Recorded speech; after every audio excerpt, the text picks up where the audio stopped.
Friends, आपका Guru Tegh Bahadur public school online classes में स्वागत है। आज हम 25 मई 2020 की 6th क्लास की सिविक्स की ऑनलाइन क्लास देने जा रहे हैं। हमारा फर्स्ट चैप्टर अंडरस्टैंडिंग डाइवर्सिटी अब कंप्लीशन की ओर है। तो आज हम इसका पेज नंबर 9 से कंटिन्यू कर रहे हैं। हमने पेज नंबर 8 तक कल रीड कर लिया था।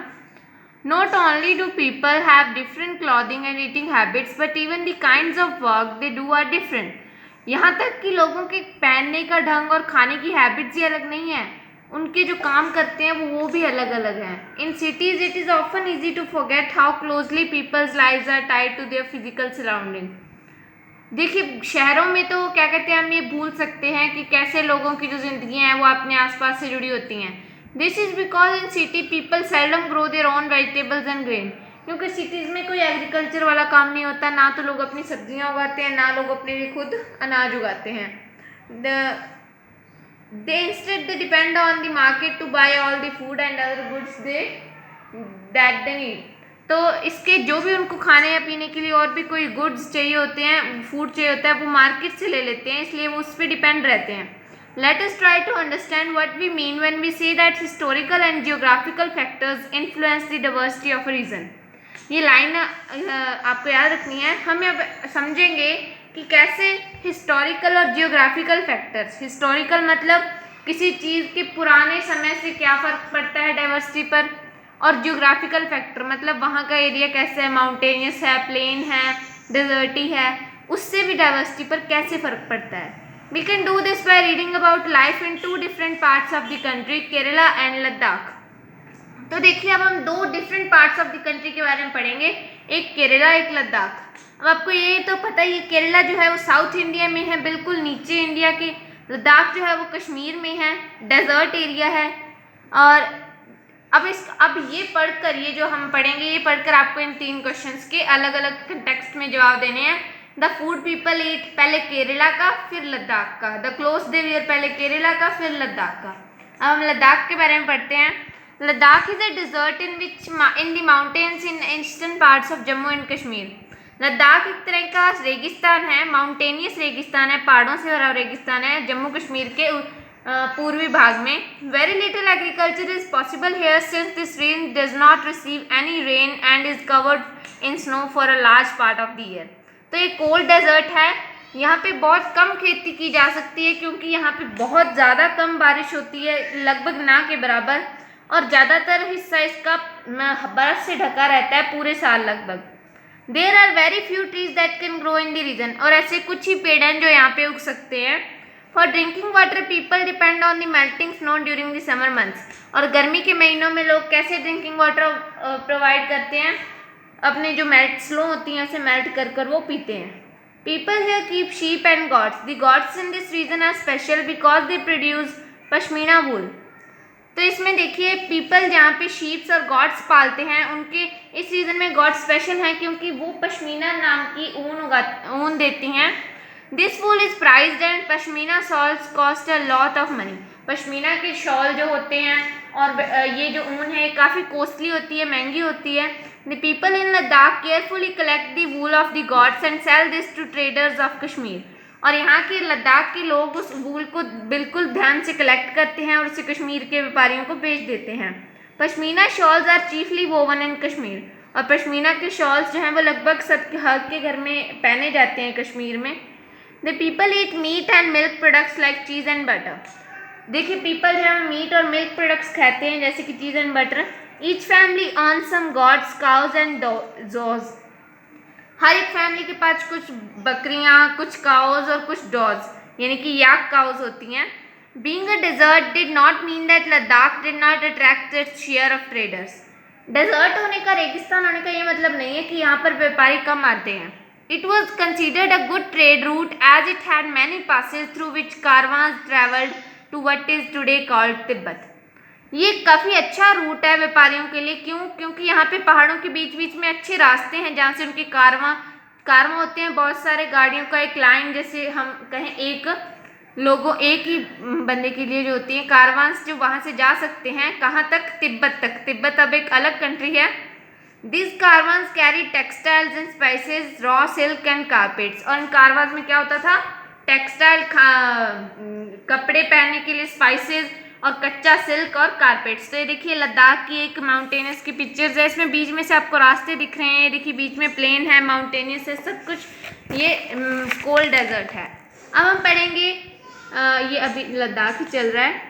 Buddhism reach Tibet via Ladakh, Ladakh is also called little Tibet. Buddhism यानी कि बुद्ध लोगों का जो धर्म था वो तिब्बत कैसे पहुंचा? लद्दाख की मदद से।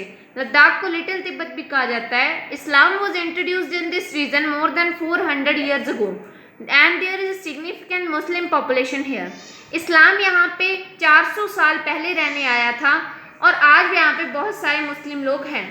Ladakh has very rich oral tradition of songs and poems. Local versions of Tibetan national epic, the Kesar Saga, are performed and sung by both Muslims and Buddhists. यहाँ के लोग गानों और ट्रेडिशन यानी कि कल्चरल पुराने गानों में इनके पास काफ़ी ज़्यादा ये धनी है, इनके पास बहुत से गाने हैं। इन्होंने तिब्बत का जो नेशनल सॉन्ग है केसर सागा, उसके अपने ही लोकल वर्जन बना रखे हैं जो मुस्लिम और बुद्धिस्ट दोनों ही गाते हैं।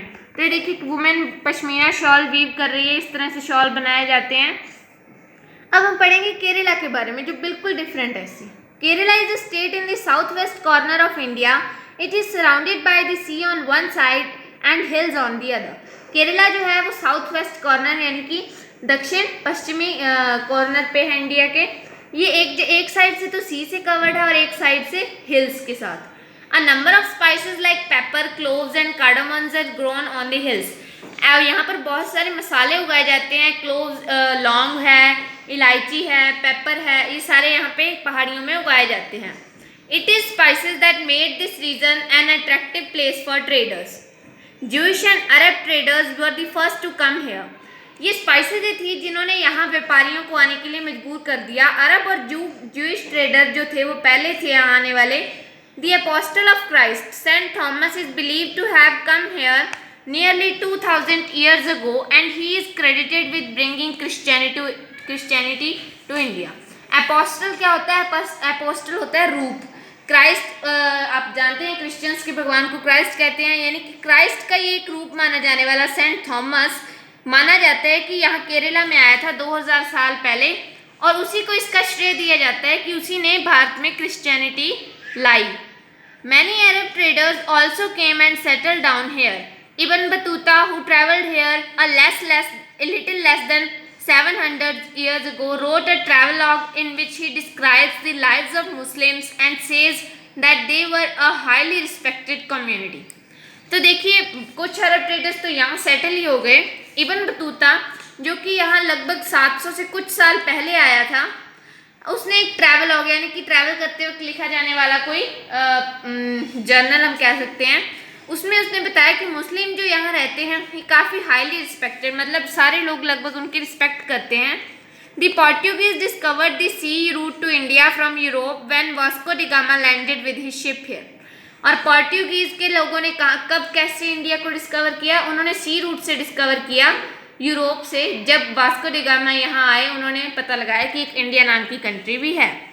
Because of all these various historical influences, people in Kerala practice different religions such as Judaism, Islam, Christianity, Hinduism and Buddhism. क्योंकि यहाँ बहुत से अलग अलग रिलीजन्स के लोग आए तो केरला के लोग अलग अलग धर्मों को मानते हैं। जुदाइज़म, इस्लाम, क्रिश्चियनिटी, हिंदुइज्म, बुद्धिज़्म उनमें से एक हैं। The fishing nets used here look exactly like the Chinese fishing nets and are called चीना वाला। तो यहाँ पे जो फिशिंग नेट्स ये देखिए यूज़ होते हैं वो बिल्कुल चाइनीज़ फिशिंग नेट्स की तरह हैं जिन्हें चीना वाला कहा जाता है। Even the utensil used for frying is called the cheena chatti and it is believed that the word cheen could have come from China. तो ये फिश को फ्राई करने के लिए जो बर्तन यूज़ किया जाता है उसको भी चीना चट्टी बोलते हैं और ये माना जाता है कि जो चीन वर्ड है ये चाइना से आया है। The fertile land and climate are suited to growing rice and a majority of people here eat rice, fish and vegetables. तो देखिए यहाँ फर्टाइल लैंड एंड जो क्लाइमेट है वो किसके लिए सूट करता है? यहाँ कौन कौन सी फसलें उगाई जाती हैं? राइस उगाई जाती है ज़्यादातर और यहाँ के ज़्यादातर लोग राइस ही खाते हैं, साथ में फ़िश खाते हैं क्योंकि पास ही में सी है और वेजिटेबल्स भी उगाकर खाते हैं। ये देखिए boat race, Onam festival Kerala की ये बोट रेस होती है, वहाँ पे बहुत सारे लोग एक ही बोट चलाते हैं। While Kerala and Ladakh are quite different in terms of their geographical features, the history of both regions had seen similar cultural influences. देखिए केरला और लद्दाख वो आज जियोग्राफिकल फीचर मतलब एक तो डेजर्ट है लेकिन एक जो है वो सी के पास है, कोस्टल एरिया है, दोनों इस तरह से तो बहुत अलग हैं, लेकिन अगर हम उनकी हिस्ट्री देखें, इतिहास देखें तो लगभग एक जैसा ही रहा है. Both regions were influenced by Chinese and Arab traders. It was the geography of Kerala which allowed for the cultivation of spices and the special geographical location of Ladakh and its wool that drew traders to these regions. देखिए वो दोनों ही जगह पे Chinese और Arab traders आए थे. अब केरला की जियोग्राफी मतलब वहाँ का वातावरण ऐसा था कि वहाँ स्पाइसेस उगती थी, और लद्दाख का स्पेशल वातावरण कैसा था कि वहाँ सिर्फ वूल मतलब शीप्स रियर की जाती थी जिनसे वूल होती थी. इसी वजह से इन दोनों जगहों पे ट्रेडर्स आते थे. ट्रेडर्स मतलब व्यापारी. Thus history and geographical are often tied in the cultural life of a region. Cultural life मतलब अगर हम आज किसी भी जगह पे जाते हैं तो वहाँ के जो लोग सभ्यता के अनुसार जीते हैं, रीति रिवाजों को मानकर जीते हैं, तो उनकी लाइफ में अभी भी पुराने पास्ट का, हिस्ट्री का और जियोग्राफी का बहुत बड़ा रोल होता है. The influence of diverse cultures is not merely a thing of the past. तो देखिए अगर हम कहें कि हर एक जगह अगर बहुत सारे रिलीजन है तो सिर्फ वो हिस्ट्री से ही आई हैं, ऐसा नहीं होता है. Our present lives are all about moving from place to place for work, and with each move, our cultural tradition and way of life slowly become part of the new place we are in.